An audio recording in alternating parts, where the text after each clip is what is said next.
Bismillahirrahmanirrahim. Majelis-majelis ilmu ini merupakan majelisnya orang-orang soleh, majelisnya orang-orang yang insya Allah mendapatkan predikat yaitu taman-taman surga sebagaimana yang dijanjikan oleh Nabi. Siapapun mereka yang berkumpul di majelis ilmu secara tidak langsung mereka telah hadir di taman-taman surga. Semoga para jamaah kita termasuk orang-orang yang dijanjikan oleh Allah memasuki taman-taman surga dan memasuki surganya juga yang penuh dengan berbagai kenikmatan yang Allah janjikan kepada kita semuanya. Amin. Para jamaah Bapak Ibu yang dimuliakan oleh Allah Subhanahu wa taala, pada kesempatan malam yang mulia ini kita akan membahas lanjutan daripada min alamati husnil khatimah, tanda-tanda orang yang dikatakan mereka meninggal dunia dalam kondisi baik atau dinamakan akhir kehidupan yang baik. Itu merupakan cita-cita bagi orang mukmin. Jadi cita-cita orang mukmin adalah yang paling utama bagaimana ketika meninggal dunia dalam kondisi baik ketika diwafatkan oleh Allah Subhanahu wa taala atau yang dinamakan husnul khatimah. Sebelum kita memasuki materi inti, di sini saya sampaikan kisah yang ditulis oleh seorang ulama terkenal yaitu oleh Imam Az-Zahabi rahimahullah azza wa jalla di dalam kitab Al-Kabair, dosa-dosa besar. Di dalam kitab Al-Kabair atau dosa-dosa besar halaman yang ke-33, kalau kita membukanya, suatu ketika seorang ulama yang termasuk bagian daripada ulama salaf ya, ulama dulu, ketika beliau lupa atau tidak menghadiri sholat berjamaah sekali ya, tidak menghadiri sholat berjamaah sekali. Tidak berapa lama kemudian datanglah sahabatnya Abu Ishaq Al-Bukhari. Abu Ishaq Al-Bukhari ini mendatangi yaitu Hatim Al-Asam. Ketika mendatangi Hatim Al-Asam yang tidak terlihat melaksanakan sholat berjamaah sekali saja ya, maka saat itu Abu Ishaq Al-Bukhari kemudian menanyakan, ada apa? Kok Anda tidak hadir, tidak melaksanakan sholat berjamaah? Maka Hatim Al-Asam kemudian menjawab ya, dengan alasan yang syar'i. Bisa jadi mungkin karena ketiduran, bisa jadi karena memang kerepotan yang luar biasa sehingga tidak bisa menghadiri sholat berjamaah. Maka saat itu pula Hatim Al-Asam mengatakan, seandainya di antara anakku ada yang meninggal dunia, bisa jadi yang takziah, yang datang melayat ini mungkin bisa ribuan. Karena termasuk Hatim Al-Asam ini juga bagian dari orang yang ahli ilmu, banyak pengikutnya juga, banyak juga jamaahnya. Seandainya di antara anakku meninggal dunia, pastinya banyak orang yang takziah, bahkan ribuan.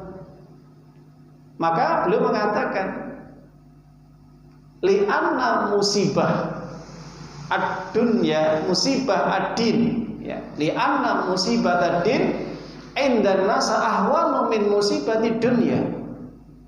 Jadi ini kalimat yang sangat populer, yang sangat penting, yang harus menjadi catatan kita bersama para jamaah Bapak Ibu, yang dimana kalimat ini ditulis oleh para ulama termasuk Imam Az-Zahabi di dalam kitab Al-Kabair. Beliau mengatakan, li'anna musibatad din indan nasi ahwanu min musibatid dunia. Seandainya ya yang meninggal dunia adalah anakmu, pasti yang takziah banyak. Akan tetapi ketika ada panggilan Allah, ketika diseru untuk hayyalal sholat, hayyalal falah, marilah mengerjakan sholat, melaksanakan ibadah berjamaah, sholat berjamaah, marilah menuju kebahagiaan, keselamatan nanti di akhirat, menuju surganya Allah Subhanahu wa taala. Ternyata apa? Yang hadir pun tidak banyak. Yang hadir tidak banyak. Tapi kenapa ketika ada orang meninggal dunia itu begitu banyak mereka yang takziah, mereka yang melayat? Memang tujuannya baik. Tapi ketika dipanggil oleh Allah Subhanahu wa taala untuk melaksanakan ibadah sholat berjamaah, tapi sedikit sekali mereka yang hadir. Padahal itu yang manggil Allah Subhanahu wa taala.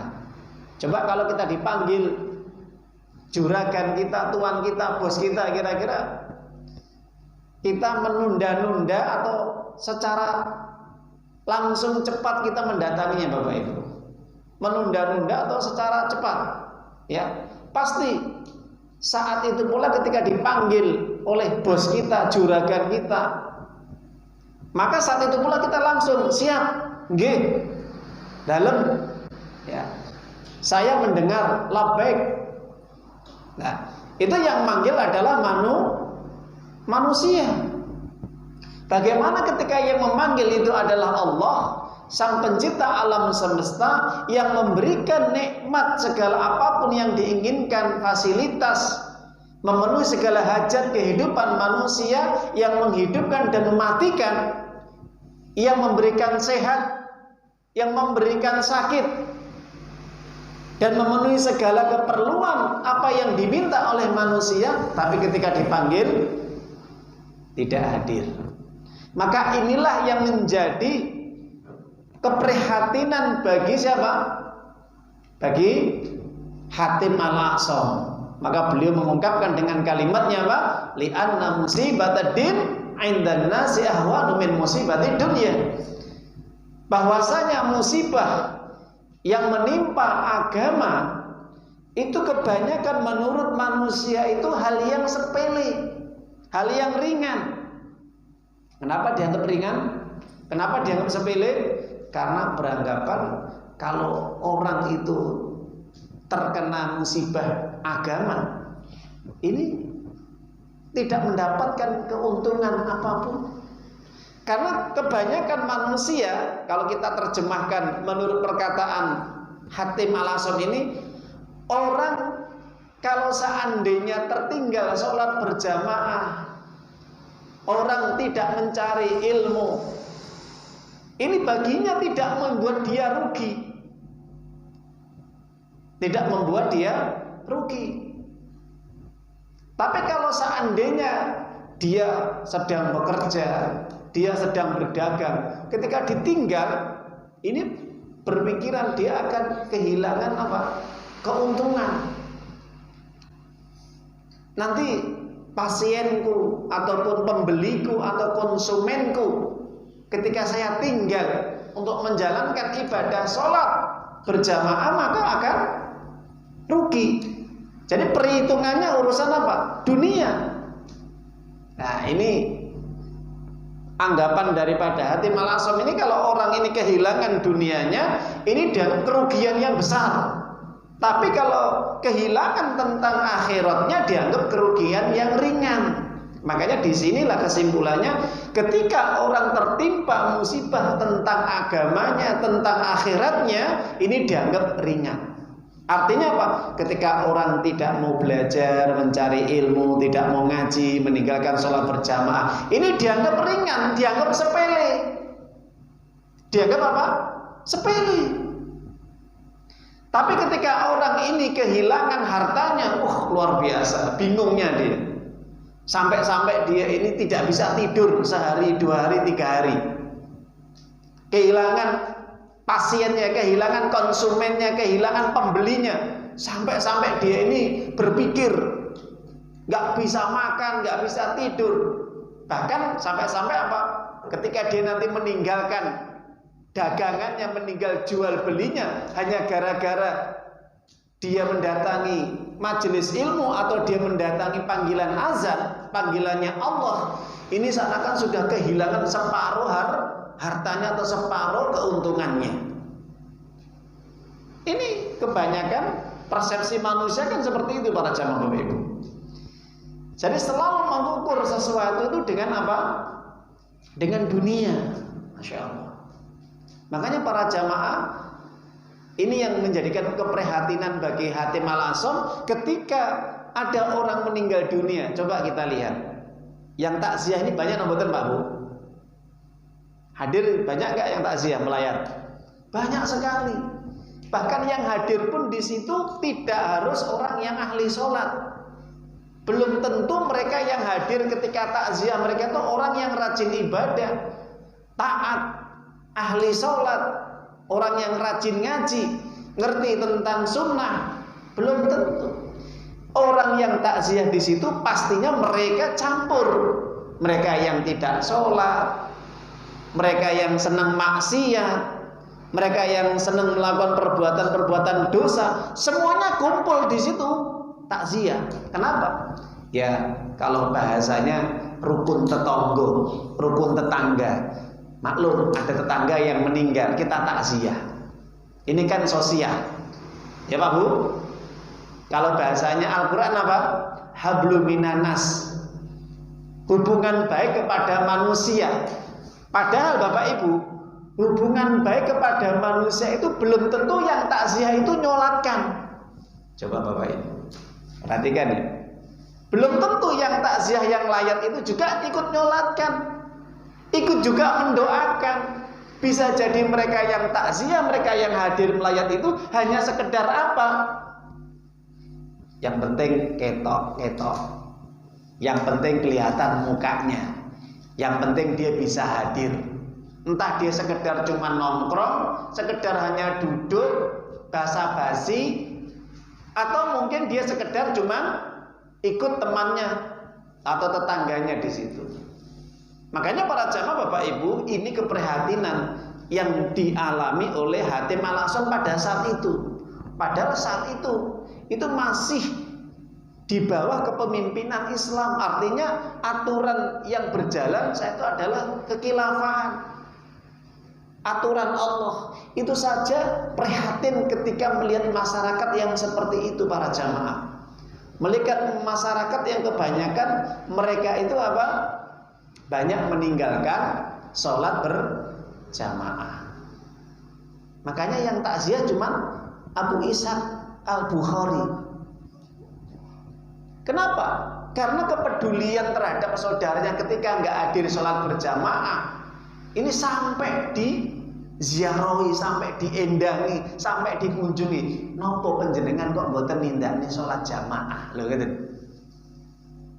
Kuatir kalau nanti ada apa-apa, entah sakit, entah kena musibah, atau ternyata karena memang lupa, karena memang ketiduran, atau karena memang kesibukan yang tidak bisa ditinggalkan.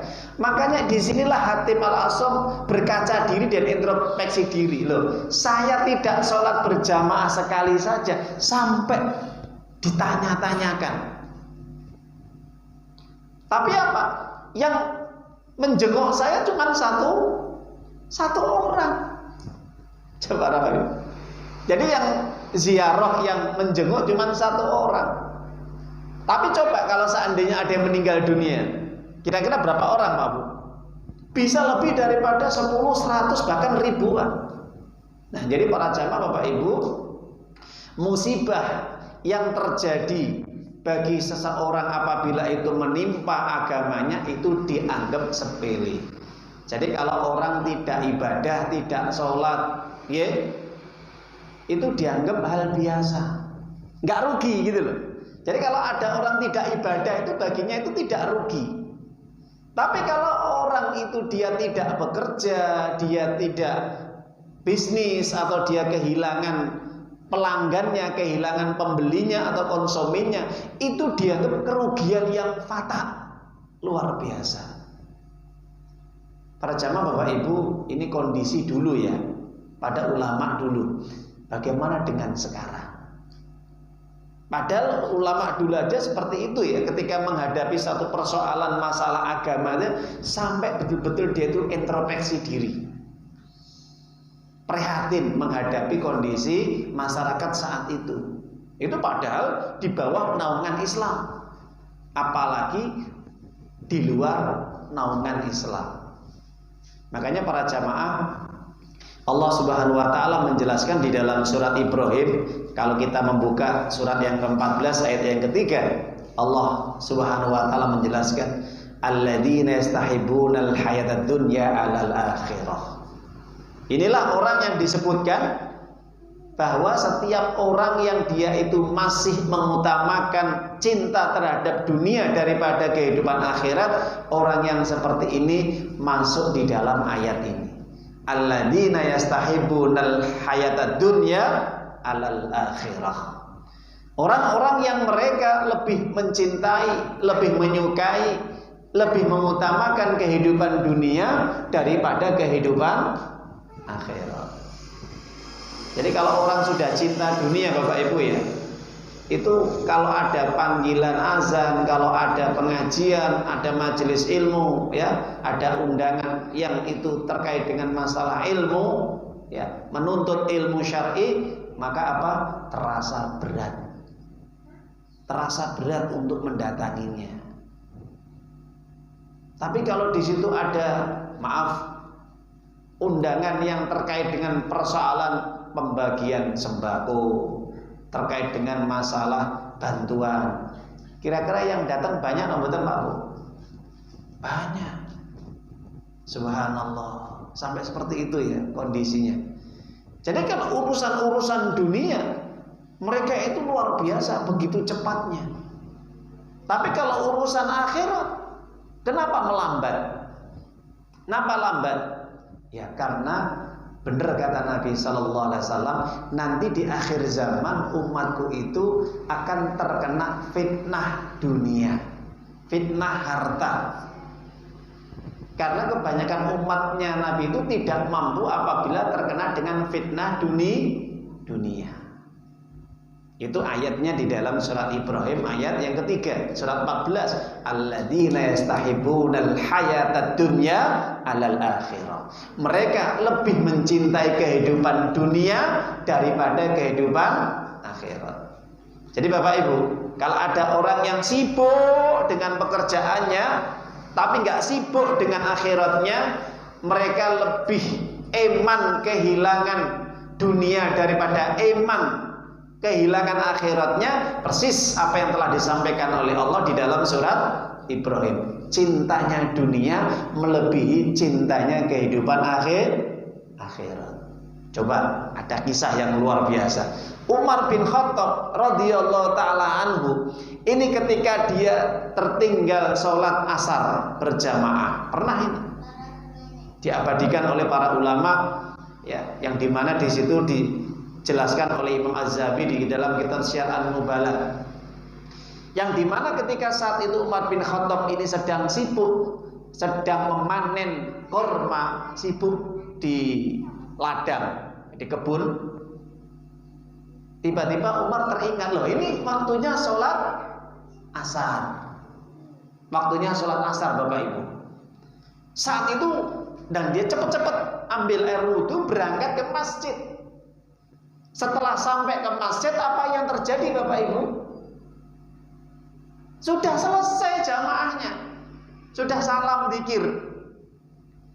Padahal dia dalam kondisi sibuk dan lupa waktunya, loh ini sudah waktu masuk asar. Saat dia langsung berangkat menuju masjid, sampai di masjid ternyata apa? Sudah selesai jamaahnya. Maka apa yang terjadi para jamaah Ibu? Apa yang dilakukan Umar? Apakah Umar mengatakan gak apa-apa, santai aja lah, yang penting sudah dihitung pahala? Apa seperti itu? Atau mungkin perkataan Umar mengatakan, ya maklum karena memang saya repot dan saya lupa, insya Allah kalau lupa dimaafkan. Iya betul, orang lupa itu dimaafkan sama Allah. Artinya apa? Orang tidak menyengaja karena dia lupa, itu pasti dimaafkan sama Allah. Tapi ingat para jamaah, lupa itu tidak diulang-ulang. Ingat ya, bedanya orang lupa dengan orang macak lupa, ya. Beda ya. Kalau orang lupa, lupa betulan sekali itu lupa. Tapi kalau diulang-ulang itu bukan lupa, macak lupa. Maka saat itu Umar bin Khattab radhiyallahu an langsung mengatakan, wallah, demi Allah, di hadapan para jamaah ini. Dengan begitu penyesalannya Umar bin Khattab mengatakan, demi Allah, karena ini tadi saya sibuk memanen hasil kurmaku yang sudah matang dan aku terlupa. Ini sudah masuk waktu asar, kemudian aku berangkat ke sini ternyata sudah terlambat.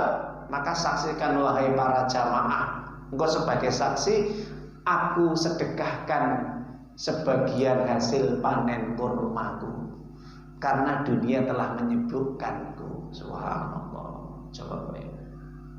Berikut Pak, Umar bin Khattab, sahabat Nabi yang terdekat, nomor 2 setelah Abu Bakar As-Siddiq radhiyallahu an.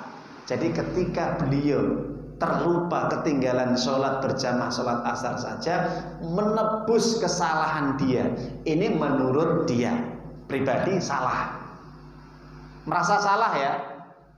Ini kalau orang mukmin yang imannya kuat itu, kalau dia ini misalkan dia ini terhalangi dari berbuat kebaikan, terhalangi maksudnya melakukan perbuatan yang baik, padahal dia bisa melakukan seperti itu, tapi ada penghalang saat itu, dia langsung introspeksi diri. Ini kesalahan saya, ini dosa saya, ini maksiat saya. Saat ini, hari ini aku sedekahkan sebagian, separuh dari hasil panen kurmanya. Masya Allah. Itu Umar bin Khattab Bapak Ibu. Kenapa? Karena murid-murid Nabi SAW itu murid-murid yang luar biasa, istimewa. Makanya mereka mendapat apa? Predikat radhiyallahu anhum, mendapat ridho dari Allah. Bukan rahimahullah, tapi sudah ridho. Orang kalau sudah diridhoi sama Allah, para jamaah pasti masuk surga. Ya Bapak Ibu, orang itu kalau sudah mendapat predikat radhiyallahu anhum ajmain atau ridwanullahu alaihim ajmain, itu pasti dia sudah masuk surga. Makanya para sahabat itu titelnya bukan LC, bukan MA, bukan dokter, profesor, tapi radhiyallahu anhum semuanya. Makanya Ibnu Hazm di dalam kitab Al-Muhalla mengatakan, kullu ashabi Nabi sallallahu alaihi wasallam min ahlil jannah kulluhum ajmain qat'an. Seluruh para sahabat Nabi itu mereka semuanya adalah penduduk surga, dan tidak ada perbedaan pendapat di kalangan para ulama. Masya Allah. Itu Ibnu Hazm di dalam kitab Muhalla mengatakan seluruh para sahabat Nabi semuanya masuk surga. Kenapa? Karena didikan Nabi itu luar biasa. Mereka lebih mengutamakan kehidupan akhirat daripada kehidupan dunia. Sesibuk apapun, serepot apapun, tetap mereka ingat Allah. Jadi Bapak Ibu, itu dalam kondisi sehat maupun kondisi sakit, tetap ingat Allah, tidak melalaikan dan tidak mengabaikan perintah Allah. Bagaimana dengan kita? Kita sibuk dengan bisnis, usaha kita. Apakah kita sudah betul-betul siap sebagaimana kehidupan para sahabat Bapak Ibu? Mengikuti kehidupan mereka. Kalau kita mengikuti kehidupan mereka, para sahabat Nabi dan ulama-ulama yang hebat, muridnya para sahabat, maka jelas inilah contoh suri teladan yang patut kita ikuti. Berat Ustaz? Loh iya berat. Orang pengen masuk surga yang tingkatannya tinggi, itu pengorbanannya lebih tinggi. Karena para sahabat Nabi itu surganya paling tinggi, surga Firdaus. Jadi kalau orang pengen mendapatkan surga yang paling tinggi, ya dia harus apa? rekoso. Banyak dia ini berkorban. Korban waktu, korban tenaga, korban pikiran, korban harta, bahkan sampai korban apa? Nyawa sekalipun, Bapak Ibu. Masya Allah. Itu demi apa? Demi menggapai kehidupan akhirat yang abadi, bisa masuk surga yang paling tinggi. Surga apa? Firdaus. Tapi kalau kita cuman, ya maaf ya, pengennya ya nanti surganya yang paling rendah, ya gak ada masalah. Artinya kita apa? Setiap urusan-urusan kehidupan akhirat kita cuman menganggap santai. Makanya Yahya bin Katsir mengatakan, Yahya bin Katsir ini seorang ulama, mengatakan apa? La yustata'ul ilmu birohatil jasad. Ilmu tidak bisa diraih dengan apa? Santai-santai, dengan jasad yang berleha-leha. Coba orang ketika mencari ilmu, belajar agama, antara orang yang dimana mereka jaraknya jauh dengan jaraknya dekat beda. Nikmatnya itu beda. Betul Bapak Ibu. Saya sendiri pernah merasakan ketika ada pengajian yang jauh ya, misalkan ya, ke Malang, Kediri, Blitar, ada pengajian, kita datang. Itu berangkat itu dan pulang itu Masya Allah, hati itu begitu senang sekali. Kenapa? Karena kita ingin satu, melihat ustadznya, bagaimana orang-orang yang berilmu, ahli ilmu yang luar biasa, mereka terkenal, banyak jamaahnya. Dan yang kedua, ingin merasakan, mendapatkan buahnya ilmu yang disampaikan oleh ustadz tersebut. Itu beda dengan seandainya jenengan setiap kita ngaji tiap pekan ini ketemu terus, dengan jenengan nanti ketemu dengan ustadz yang tidak pernah ketemu atau jarang ketemu, jaraknya jauh, itu suasananya beda. Atau setiap 1 bulan sekali ada pengajian yang jaraknya jauh, itu luar biasa. Jadi memang jarak ini juga mempengaruhi. Makanya Yahya bin Katsir rahimahullah mengatakan, la yustata'ul ilmu birohatil jasad. Ilmu tidak akan bisa dirasakan dengan kenikmatan apapun dengan jasad badan yang bersantai-santai.